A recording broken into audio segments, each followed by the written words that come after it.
Alrighty then, how's it going, guys? I hope you're doing well today.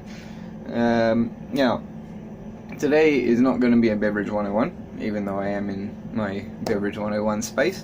Actually, today is going to be about motorcycle riders and why we can be both the nicest guys you'll ever see on the road and the biggest assholes you'll ever see on the road.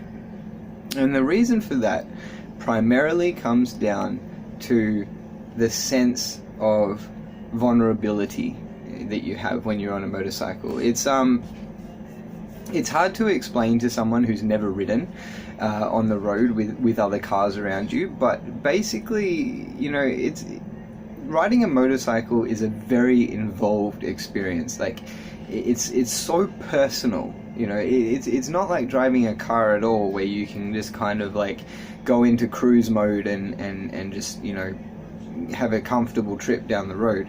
On a motorcycle, everything, you know, every little thing is personal. You know, you're so connected to the bike and to the road and everything around you. So when we see people that are in trouble, you know, like a broken down car, you know, the first person to stop most of the time is going to be someone on a motorcycle, because, you know, like we feel this sort of sense of like, oh, that guy's in trouble, you know, I wouldn't want to be in that position, you know, let me see if I can help. And at the same time as well, like when something happens to us while we're riding, like, you know, someone cuts us off or something like that, it elicits so much more of a stronger reaction than you know that you would be if you were driving a car, because you know, if somebody cuts you off in a car and, you know, and the worst thing happens and you have a crash, you know, you're going to have a damaged car, you're going to have you know, like, you know, we're talking about minor crash, you know, like minor accident. You're going to have a damaged car, but you're going to be okay. Whereas on a motorcycle, you know, if someone cuts you off and clips your front wheel or something, you go down, you could die. So, you know, that is primarily the reason why motorcyclists can be so nice and yet at the same time such assholes. So, I mean, there's this situation that happened to me earlier today when I was heading to work. There was this guy coming at a roundabout, and, you know, the guy completely ignored me, and, you know, like, there's no way that he didn't see me coming, and I saw what the guy was doing, and I honked my horn at him, and he just did not give a shit. He just kept on going, and, you know, if I hadn't been paying attention, then he could have so easily hit me.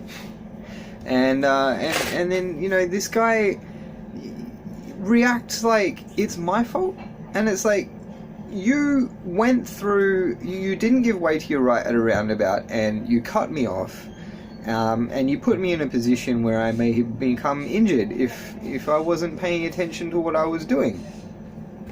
You know, and so, you know, that's going to make you rage much harder than you would if you were in a car. And you know, like, everybody makes mistakes, you know, like, so most of the time, if somebody makes a mistake, cuts me off, does something stupid, puts me in danger, all they need to do, sorry, that's it. Once that hand goes up, I'm sorry, it's done, it's over, it's finished. The very worst thing that anybody can do to a motorcycle, or to a motorcycle rider, is to put them in danger and then act like it's the motorcycle's fault. Okay?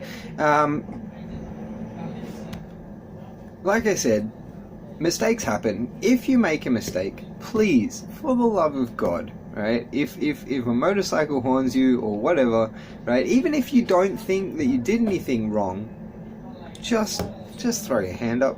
Yeah, sorry about that, my bad. You know, it's not going to cost you anything, and it's going to make sure that you don't have a problem, because while I absolutely do not condone road rage in any form, you got to sort of expect that if you cut off a motorcycle, or if you put a motorcyclist in danger, and then you refuse to acknowledge the fact that you've done that, there are riders out there that will kick your car, snap your mirror off, do all sorts of stuff, and in the action of doing that, they may well end up crashing and getting injured. So in the interest of just everybody having a better day, if a motorcyclist horns you or something like that, just throw up your hand, just apologize, even if you don't think you did anything wrong, because it's only going to make things easier for both the motorcyclist and you. And also, don't be afraid if a motorcyclist stops, if let's say your car breaks down or something like that, motorcyclist stops, asks you, hey, if you need any help, take it. That's what they're offering. Anyway, that's all I wanted to say. So, until next time, have a good one.